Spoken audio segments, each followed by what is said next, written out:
एक बार आप ऑफिस में आ जाते हैं, आपकी जिम्मेदारियां बदल जाती, तो फिर आपको माने बहुत सोच समझ के जो भी आपको कहना है जी, सोशल मीडिया में कहना या माने मीटिंग में कहना या मीडिया कंस्टिट्यूएंसी को कहना।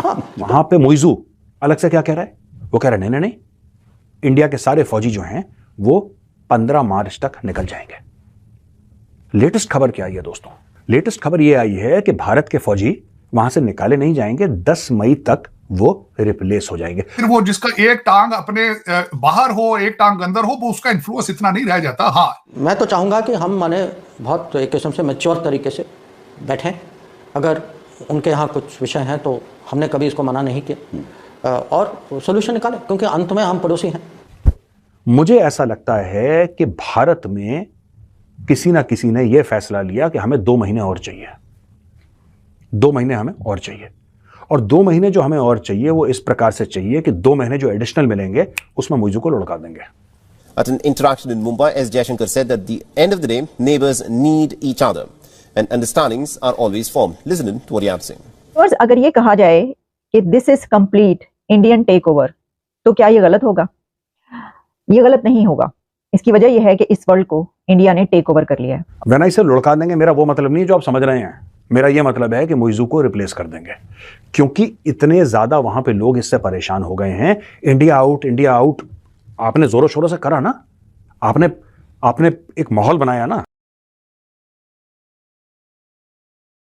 तो ये जो कह रहे हैं रिप्लेस, इन्होंने अब हटाने की बात खत्म कर दी इन्होंने। तो दोस्तों ये जो हटाने की बात है ना, ये खत्म हो गई। अब बात आई है रिप्लेसमेंट की, यानी कि ये जाएंगे, कोई और आएंगे। फिर ये हवाई जहाज के डॉर्नियर के जाएंगे, डॉर्नियर के नए आएंगे।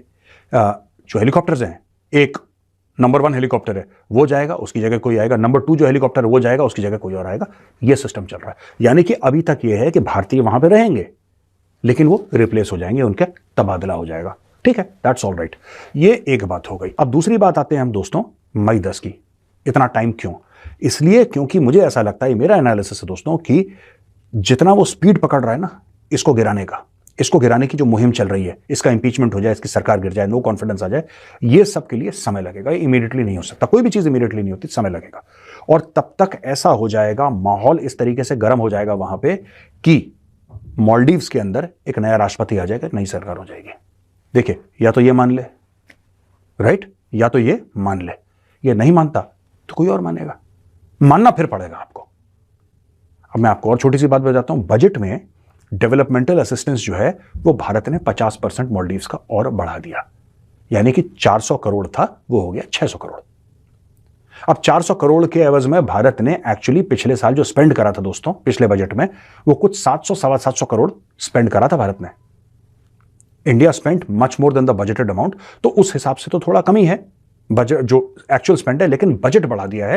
तो हो सकता है कि अगर 600 करोड़ का बजट है तो इससे कहीं ज्यादा स्पेंड करे, हो सकता है 1000 करोड़ स्पेंड करे। दोस्तों फिर निर्मला सीतारमण जी का एक बयान आया है कि लक्षद्वीप को डेवलप करने के लिए अनइंटरप्टेड अटेंशन मिलेगा सेंटर का। यानी कि भारत ने ठान लिया है कि लक्षद्वीप को एक टॉप एंड टूरिस्ट डेस्टिनेशन बनाएंगे। और मैं कह रहा हूं लक्षद्वीप क्यों, अंडमान और निकोबार क्यों नहीं, उसको भी बनाइए।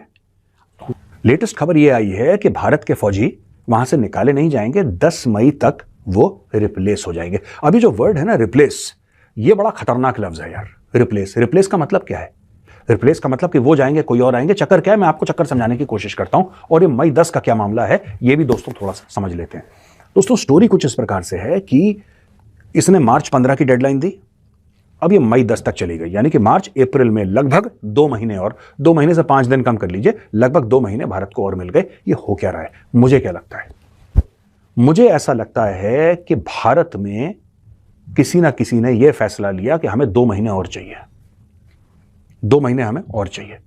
और 2 महीने जो हमें और चाहिए वो इस प्रकार से चाहिए कि 2 महीने जो एडिशनल मिलेंगे उसमें मोइजू को लुढ़का देंगे। व्हेन आई से लुढ़का देंगे, मेरा वो मतलब नहीं जो आप समझ रहे हैं। मेरा यह मतलब है कि मोइजू को रिप्लेस कर देंगे, क्योंकि इतने ज्यादा वहां पे लोग इससे परेशान हो गए हैं। इंडिया आउट, इंडिया आउट आपने जोरों शोरों से करा ना, आपने एक माहौल बनाया ना। जब माहौल बनाया, अच्छा इसको इतनी सीटें भी नहीं मिली माहौल बनाने के बाद, ऐसा नहीं है कि इसको मेजोरिटी मिली, ये भी टूटा फूटा कोएलिशन चला रहा है मोइजू। और मैं हूं इस प्रोग्राम की होस्ट आलिया। व्यूअर्स, अगर ये कहा जाए कि this is complete Indian tech over, तो क्या ये गलत होगा? ये गलत नहीं होगा। इसकी वजह यह है कि इस वर्ल्ड को इंडिया ने टेक ओवर कर लिया है। और ये जो मैं बात कर रही हूँ कंप्लीट इंडियन टेक ओवर, ये क्या है? इस वक्त दुनिया की 25 to 30 big firms, big business and tech firms पर इंडिया की यूथ रूल कर रही है। इंडिया के नौजवान दुनिया की 25 से 30 बड़ी बिजनेस एंड टेक फर्म्स पर रूल कर रहे हैं। और इन बिजनेस एंड टेक फर्म्स के जब आप मार्केट वैल्यू देखते हैं तो आपको पता चलता है कि इसकी market value 5 to 6 trillion dollars है। और ये कंप्लीट टेक ओवर कैसे हुआ? इंडिया ने ये टेक ओवर किसी से जंग करके नहीं किया। इंडिया ने ये टेक ओवर किसी के ऊपर चढ़ाई करके नहीं किया। इंडियन यूथ ने ये टेक ओवर किसी से लड़ाई करके नहीं किया, बल्कि वर्ल्ड टेक ओवर इंडिया और उसकी यूथ ने एजुकेशन से किया है।